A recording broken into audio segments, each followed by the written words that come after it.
नमस्कार दोस्तों, आप देख रहे हैं पब्लिक रिएक्शन। दोस्तों, जिस शख्स की शादी में मोदी जी खुद शामिल हुए हों और आज उसी परिवार पर जांच एजेंसियां शिकंजा कस रही हों, तो अब उस पर क्या कहेंगे। दोस्तों, मैं बात कर रहा हूं अनिल अंबानी के परिवार की और खासकर मुकेश अंबानी की परिवार और उनके बेटे की। जी हां दोस्तों, ये बड़ा सवाल है कि आखिर ऐसा क्या हो गया कि मोदी जी के सबसे करीबी माने जाने वाले अंबानी साहब और आज उनके ऊपर सरकार ने जांच एजेंसियां बैठा दी है, या यूं कहें कि जांच के घेरे में आ गए अंबानी साहब।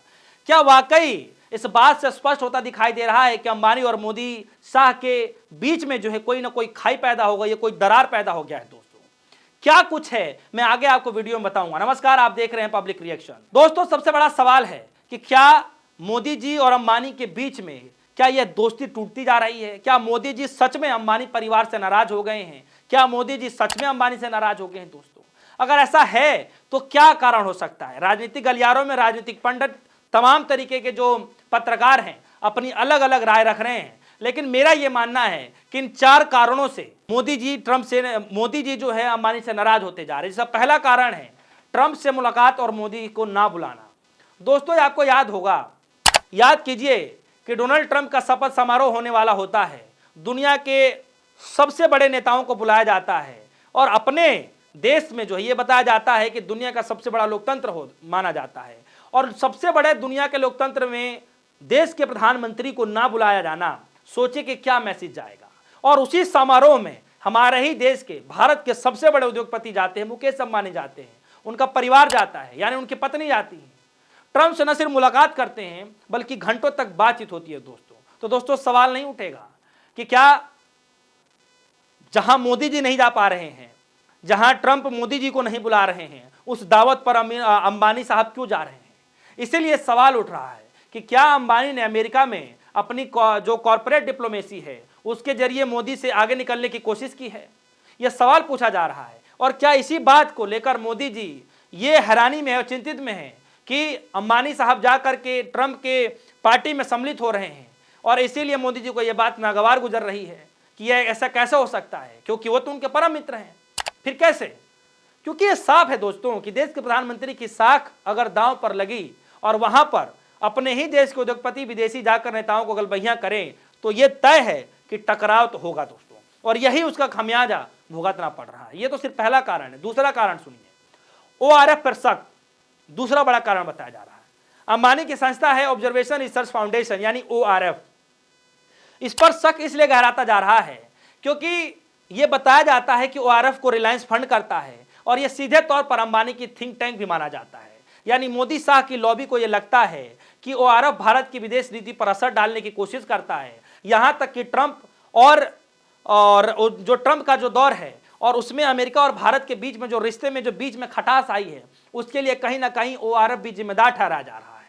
अब जरा सोचिए कि अगर सरकार को लग रहा है कि एक उद्योगपति की संस्था विदेश नीति तक प्रभावित कर रही हो, तो क्या यह मसला नहीं हो सकता है कि सीधे बीच में टकराव हो जाए? दोस्तों, तो टकराव क्यों हो रही है उसमें एक रास्ता यह भी बताया जा रहा है दोस्तों, ORF का। तीसरा कारण समझिए दोस्तों, जो कितना गंभीर होता जा रहा है। यह मामला है अडानी वर्सेस अंबानी का। 2-1 के मामला है दोस्तों। राहुल गांधी ने साफ तौर पर सदन के अंदर कहा था कि अडानी और अंबानी का रिश्ता मोदी जी के साथ क्या कहलाता है। फिर जब रोका जाता है तो किस तरीके से राहुल गांधी जी कहते हैं कि ठीक है, मैं नाम नहीं लेता हूं, मैं 2-1 की बात करता हूं, यानी A से अडानी और A से अंबानी। तो दोस्तों, मोदी साहब की नजरों में अडानी ज्यादा वफादार इस वक्त नजर आ रहे हैं, भरोसेमंद वाले नेता नजर आ रहे हैं, या फिर यूं कहें कि उद्योगपति नजर आ रहे हैं।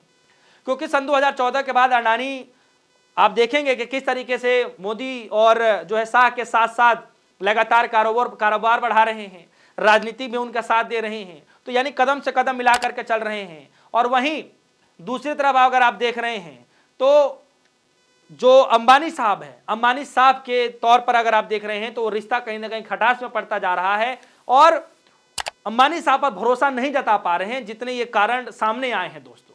एक ORF वाला, दूसरा जो है मोदी जी को न्योता नहीं मिलता उसके बावजूद भी जो वहां जाते हैं, और ये तीसरा जो रिश्ता है अडानी अंबानी के बीच का दोस्तों, तो इसमें यह साफ तौर पर बताया जा रहा है कि अडानी ज्यादा करीबी वफादार माने जा रहे हैं, जबकि अंबानी करीबी और वफादार नहीं माने जा रहे हैं।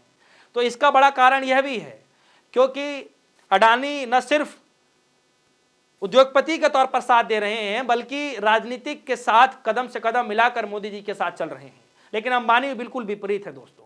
और चौथा वाला कारण क्या माना जा रहा है, चौथा बड़ा और सबसे सटीक बीजेपी के नेताओं ने यह मान लिया है कि विपक्ष से संपर्क में। दोस्तों, उद्योगपतियों का काम क्या होता है? उद्योगपतियों का काम होता है कि किसी भी राज्य में किसी की भी सरकार हो, वो अपना प्रोफाइल लेकर के जाते हैं, अपने काम के तरीके लेके जाते हैं, प्लांट बैठाने की बात करते हैं, लोगों को रोजगार देने की बात करते हैं, कंपनियां बैठाते हैं, कंपनियां लेकर के आते हैं। तो किसी भी राज्य में कोई भी सरकार हो, एक उद्योगपति इसी तरीके से डील करता है। लेकिन बीजेपी सरकार को और बीजेपी को यह लगता है कि अंबानी के जो कुछ लोग हैं, उनके जो कार्य करने वाले जो लोग हैं, जो बड़े पद पर बैठे हुए अंबानी के, वो विपक्षी नेताओं के संपर्क में हैं। यानी कि सत्ता पक्ष से संपर्क के बाद भी वो विपक्ष से संपर्क कैसे रह सकते हैं, ये बात भी बीजेपी को नागवार गुजर रही है। और इसीलिए यह भी मसला मायने जो है रख रहा है कि बीच में जो खटास आ रही है मोदी जी और अंबानी जी के बीच में, ये वाला मसला भी बड़ा मायने रख रहा है दोस्तों। यानी अब मोदी शाह की राजनीति कहती है या तो अब 100% हमारे साथ रहो या फिर उनके खिलाफत करने लग जाओ। हमारे साथ रह लो या खिलाफत कर लो या उनका साथ दे दो, लेकिन एक साथ रहो। इसीलिए अंबानी रडार पर हैं, जबकि अडानी पूरी तरीके से वफादार माने जा रहे हैं। और आखिरी पॉइंट दोस्तों, जो मोदी जी और अंबानी के बीच में दरार पैदा कर रहा है, वो है सबसे बड़ा कारण सन 2000 का चुनाव और उसके जो परिणाम आते हैं। दोस्तों, आप सभी को याद होगा कि सन 2024 में लोकसभा का चुनाव होता है और बीजेपी को मात्र 240 सीटें ही मिलती हैं, यानी 240 सीटों पर अटक जाती है। दूसरी तरफ मोदी जी कोई लहर नहीं दिखाई दे रही है, ना ही एनडीए उतना मजबूत होता दिखाई दे रहा है।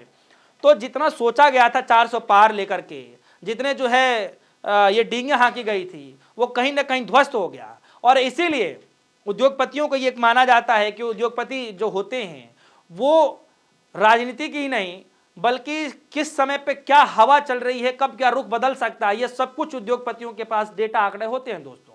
तो शायद इसीलिए अनिल अंबानी ने, या यूं कहें कि मुकेश अंबानी ने, पूरा जो अंबानी परिवार है कहीं ना कहीं भांप लिया या रुख पहचान लिया कि ये ताकत कहीं ना कहीं बढ़ नहीं रही है, जितनी ताकत है उतनी ही है, बल्कि और ज्यादा घट रही है, क्योंकि उनके सहयोगी दल नायडू, नीतीश लगातार नाराजगी दिखा रहे हैं, उधर जो है चिराग पासवान नाराजगी दिखा रहे हैं। तो इसीलिए जो है इनका कद जो है, ग्राफ जो है नीचे गिर रहा है और विपक्ष का धीरे धीरे मजबूत होता जा रहा है।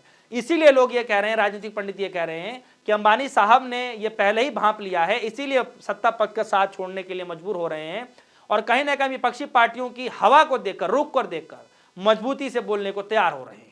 यानी यह कहा जा रहा है कि सरकार और अंबानी के बीच में ये दरार इस वजह से भी पैदा होती जाती दिखाई दे रही है दोस्तों। इस मसले पर अब आखिरी में आपको बताना चाहता हूं दोस्तों कि सवाल क्या कुछ हो सकता है। सवाल, क्या अंबानी आगे जाकर के मोदी से समझौता करेंगे या फिर राजनीति का खेल अंबानी के लिए जो है नई होने वाली है और ये नई चाल समझ करके चंद्रबाबू नायडू और जो चिराग पासवान, नीतीश कुमार के साथ जिस तरीके से खेली जा रही है, क्या उसके आधार पर आगे जाकर के अंबानी साहब भी खेल खेलने वाले हैं दोस्तों। सब कुछ ये समय बता देगा कि अंबानी और मोदी जी के रिश्ते के बीच ये कब तक खटास रहने वाली है, ये सुधरेगा भी कि नहीं सुधरेगा या फिर हमेशा के लिए टूट जाएगा दोस्तों। कई सारे सवाल हैं। अब दोस्तों आप सोचिए, मैं आपसे सवाल पूछ रहा हूं जाते जाते कि क्या अंबानी लगातार सच में जो बातें कह रहे हैं, जिस तरीके से उनके ऊपर जांच पड़ रही है, लगातार जांच बैठाई जा रही है, क्या सच में आपको भी लगता है कि वाकई मोदी से दूरी बनाया जा रहा है या फिर किसी तरीके का और दबाव बनाया जा रहा है? आप अपनी राय कमेंट बॉक्स में जरूर रखिएगा दोस्तों। फिलहाल के लिए दीजिए इजाजत, देखते रहिए पब्लिक रिएक्शन। धन्यवाद।